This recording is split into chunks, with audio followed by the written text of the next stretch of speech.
This video is sponsored by Mkiki. Hello, we're gonna have a mini podcast video, and we're gonna talk about the iPhone 15 because new leaks have come out regarding the iPhone 15 and iPhone 15 Pro, which is set for release later this year, most likely September, like it is every year. And the latest leaks hint at some pretty significant changes.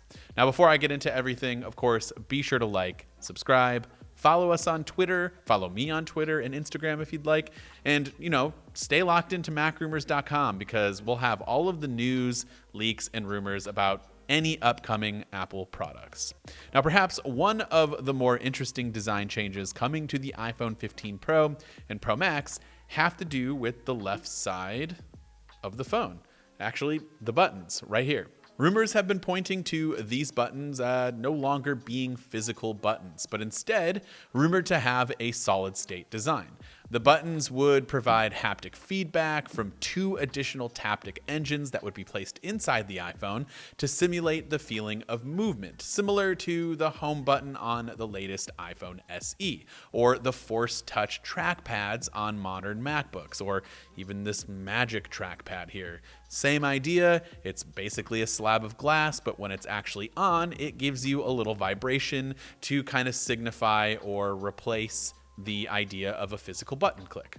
So this new bit of information that we received this week was that now instead of separate buttons, kind of looking like it has been for many, many years, it appears the volume up and down will now become unified. So you'll just have one single elongated button for adjusting the volume up or volume down. Meanwhile, the mute switch that has been present since the original iPhone back in 2007 is expected to become a mute button that can be pressed to turn the iPhone's ringer on or off.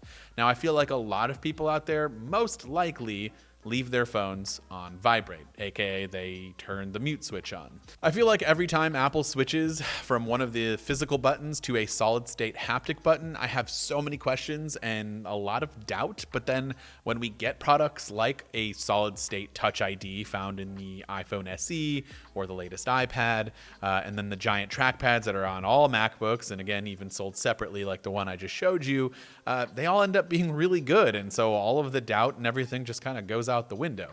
After all that, I am still a little doubtful on the iPhone buttons changing to this method. I don't think anyone out there was really complaining about the buttons to begin with, and so I'm not sure why we need to switch, but I'm all for Apple trying out new things, and if this will allow for maybe the mute switch to be, routed into something else, I'm all for it. I feel like most of us keep our phones on mute anyways, and so why do we need a switch that just kind of takes up space?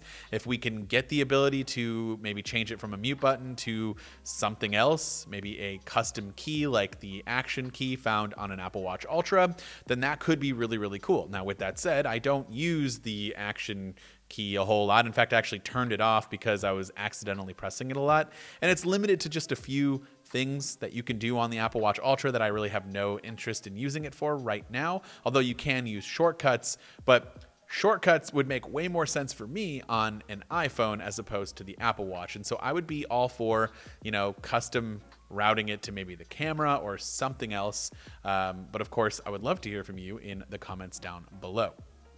In related news, tech reviewer Sunny Dixon has provided an additional look at alleged front glass panels for the iPhone 15 series.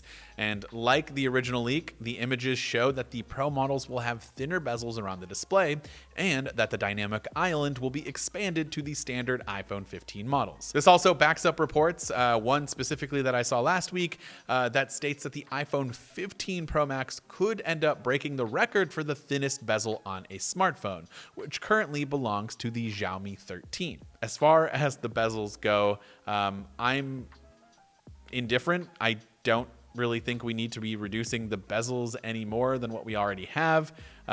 Again, it's not quite as small on the Xiaomi 13 Pro that I have here compared to the 13, which holds the record, but it's still pretty thin. It seems thinner than the iPhone, at least according to my eyes. And again, I personally don't care about the bezels having, or about the display having even smaller bezels, just as long as the screen remains flat, because this one is my only gripe, is that it's not a flat display.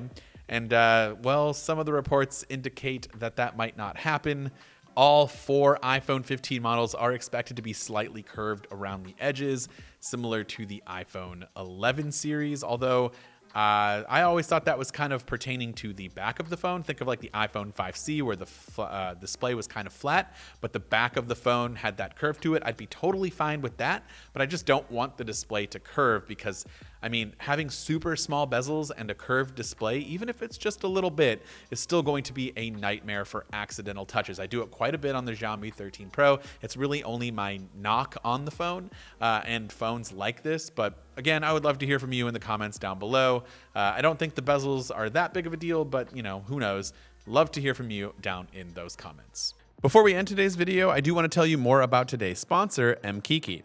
Mkiki has a new lineup of clear magnetic and silicone cases for your iPhone 14 or iPhone 14 Pro. And specifically, I've been using the clear cases and have been absolutely loving them. These cases are 7 times stronger than other cases I've used when it comes to the magnets, and that's basically because it has built-in N52 magnets that apparently help strengthen the connection and gives you faster and safer MagSafe charging. These cases offer military-grade drop protection and offers double corner protection with these rayed bumpers on each of the 4 corners of your case. Some of the clear options can have a little bit of pep or flair to it with these different colors around the bumper. They kind of gradient from clear down to whatever color that you've chosen, and it sort of adds that extra variety that you might be looking for. And if you're worried about these cases turning yellow over time, as most clear cases kind of tend to do, Mkiki actually uses an anti-yellow coating so that it will resist against turning yellow as time goes on. Furthermore, Mkiki has actually qualified as Amazon Climate Pledge friendly, meeting rigorous environmental standards and reduces carbon emissions. This makes it a reliable and eco-friendly choice for those who are mindful of their impact on the environment. These are some of the best clear cases that I've used, and if you want to pick one up for yourself or see what else Mkiki has to offer, visit the link in the description down below. This has been Dan with Mac Rumors. Thanks so much for watching, and I hope to see you around in the next video.